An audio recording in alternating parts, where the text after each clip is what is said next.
Olá pessoal, professor Saulo Santos aqui para a nossa aula número 71 de Lógica de Programação. E se você ainda não é inscrito no canal, se inscreve e dá um like para fortalecer o canal. Vamos lá então, pega uma xícara de café e vamos colocar a cabeça para pensar. Esse é um exercício que eu considero um desafio.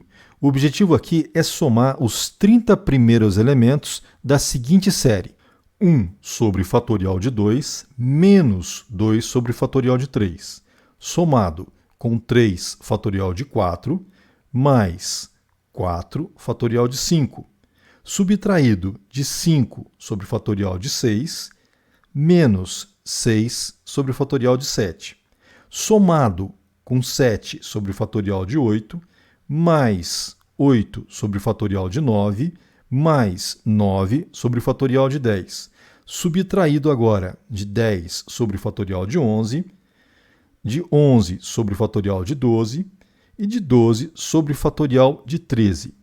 Observe que a mudança do sinal é espaçada de forma crescente em unidades de fração. Ou seja, à medida que a série avança, essa quantidade de sinais avança também. Por exemplo, no início a gente tem uma fração positiva, que é o 1 sobre 2, em seguida uma fração negativa, que é o 2 sobre 3. Em seguida eu tenho duas frações positivas e duas negativas. E na sequência, 3 positivas e 3 negativas. E para a gente completar 30 termos dessa nossa série, os 5 últimos elementos dessa série serão frações negativas. Em geral, os meus alunos não conseguem resolver esse exercício antes de 2 horas. Portanto, se você conseguir resolver esse exercício antes disso, o seu raciocínio está acima da média. É isso. Vamos lá, vamos para a solução desse exercício. Vamos então iniciar a solução desse nosso último exercício envolvendo somatório de frações. Eu considero esse exercício difícil. Portanto, se você conseguiu resolver em menos de 2 horas, parabéns, a sua lógica é muito boa. Vamos lá então, vamos iniciar a solução. Eu tenho aqui na linha 13 a minha função, que aliás eu utilizei essa mesma função no exercício anterior, no número 70. Caso você não tenha assistido esse exercício, assista, vale a pena. E aqui na sequência eu tenho as variáveis que eu vou utilizar nesse código, onde a variável conte termos é a variável que vai contar a quantidade de termos que já foram calculados. Lembrando que eu preciso calcular 30 termos dessa série. A variável limite de termos calculados começa em 1 e ela é responsável por calcular a quantidade de termos que já foram calculados. Como, por exemplo, eu tenho que calcular um termo positivo e um termo negativo. Depois o meu limite de termos tem que passar a valer 2, ou seja, eu tenho que calcular 2 termos positivos e 2 termos negativos. Depois o meu limite de termos tem que passar a valer 3, então eu vou ter que calcular 3 positivos, 3 negativos, e assim o meu limite de termos chega até o número 5. Agora, a variável quantidade de termos, ela vai ser utilizada como contador dos laços. E sim, eu estou usando aqui na solução desse exercício 2 laços de repetição. Eles são responsáveis, um por fazer a somatória dos termos positivos e o outro para fazer a somatória dos termos negativos. E repara que esses 2 laços, eles estão dentro de um laço que conta a quantidade de termos.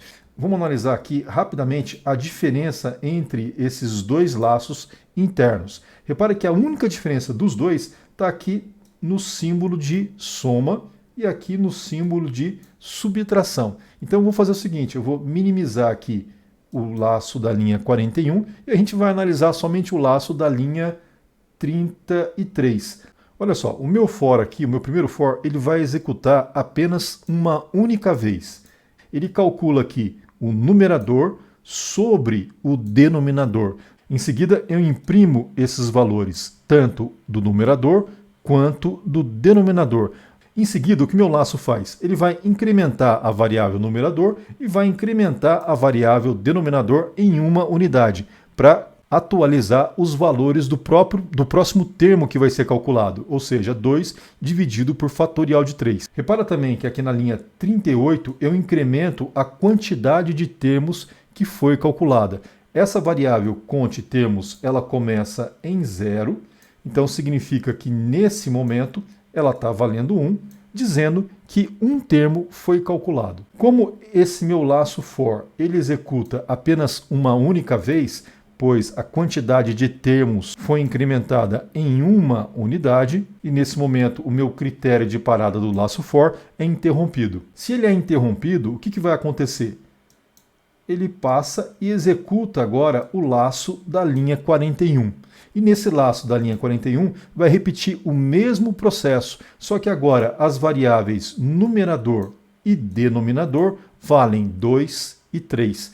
E o que mais ele vai fazer? Ele vai adicionar esse termo com sinal negativo. Como esse laço repete apenas uma única vez, ele sai daqui com o numerador valendo 3 e o denominador valendo 4, já preparando esses valores para o próximo laço de repetição, que agora serão positivos. E como isso vai ser feito? Vamos voltar aqui para o laço da linha 33. Repare que agora que o meu limite de repetição do laço, ou seja, a variável limite de termos calculados, ela foi incrementada aqui na linha 49 e agora ela está valendo 2, o que vai forçar esse meu laço a ser executado 2 vezes, ou seja, eu vou executar 2 elementos que serão somados. E quando ele sai desse laço da linha 33 e entra no laço da linha 41, a variável limite de termos vai forçar esse laço a ser repetido 2 vezes, só que subtraindo os termos. O processo então vai se repetir, só que agora com o limite de termos valendo 3.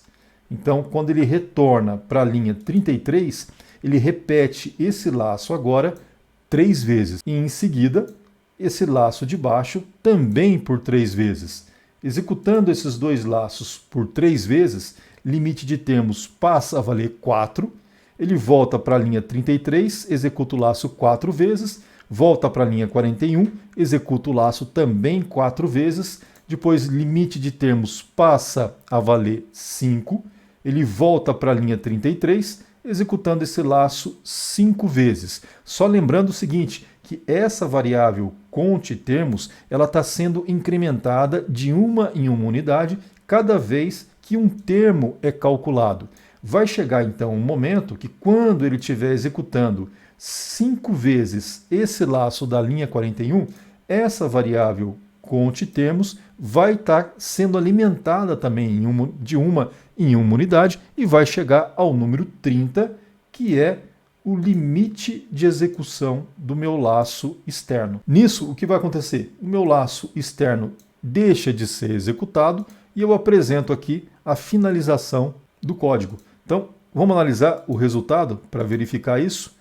Então, olha só.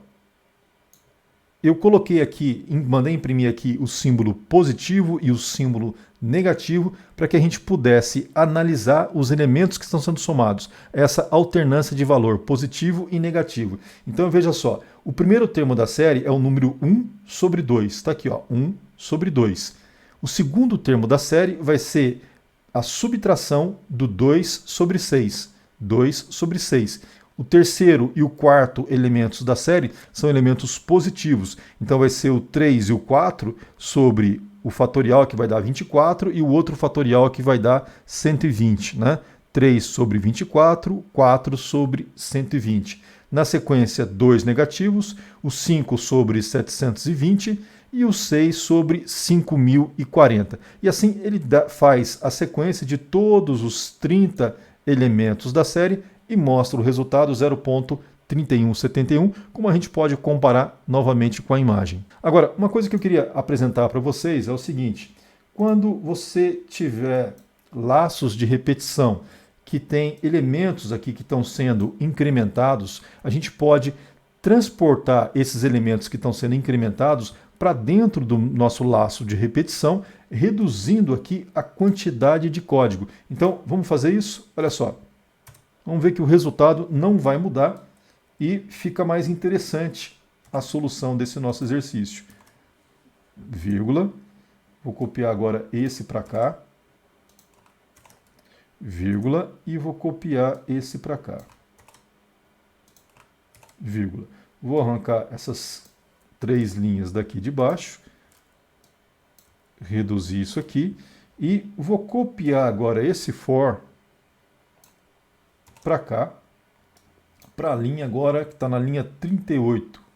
Vamos substituir pelo nosso for de baixo. E agora eu também posso eliminar essas 3 linhas daqui de baixo. Vamos verificar agora o resultado, vamos ver como fica. Está lá, o mesmo resultado obtido. E a gente reduz a quantidade de linhas aqui do nosso laço. Vamos melhorar um pouquinho mais o resultado desse código? Olha só, vamos eliminar a chamada dessa nossa função fatorial. Se você der uma olhada na aula 67, eu mostrei que a função fatorial nada mais é do que um somador com sinal de multiplicação.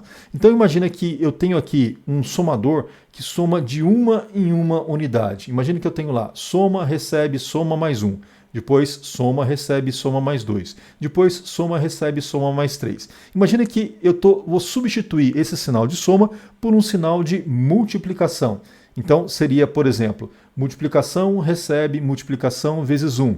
Multiplicação recebe multiplicação vezes 2. E esse número ele vai sendo incrementado. 1, 2, 3, 4. Isso é um produtório. Ou seja, isso também é um fatorial. Então é isso que eu vou fazer. Eu vou eliminar aqui a chamada dessa função fat_den e vou atualizar o valor desse den com um produtório e não com um somatório.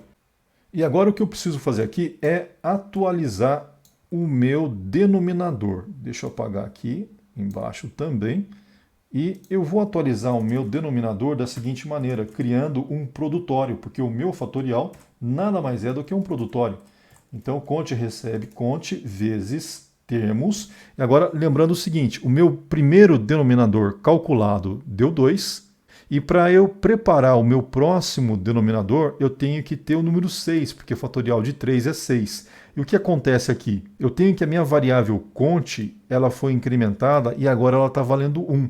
Se eu deixar do jeito que está, 1 vezes 2, ele vai calcular o fatorial como sendo 2 novamente. E eu não quero isso. Então, eu vou fazer um ajuste aqui. Vou colocar conte termos mais 2. Dessa forma, eu vou ter 1 mais 2 dá 3. 3 vezes 2 dá 6. E eu tenho o meu denominador ajustado. Agora, eu só vou copiar isso para baixo. E está pronto o nosso código. Ah, não, peraí, deixa eu eliminar também aqui na minha impressão a impressão que eu estou mandando imprimir o FAT. Eu não quero mais imprimir o FAT do DEM, eu só quero imprimir o DEM. Vamos verificar então o resultado. Está lá, 0,3171, os elementos todos calculados como a gente queria. Então é isso, a gente encerra aqui mais essa aula, mas se você ficou com alguma dúvida, escreve aí nos comentários que eu te ajudo.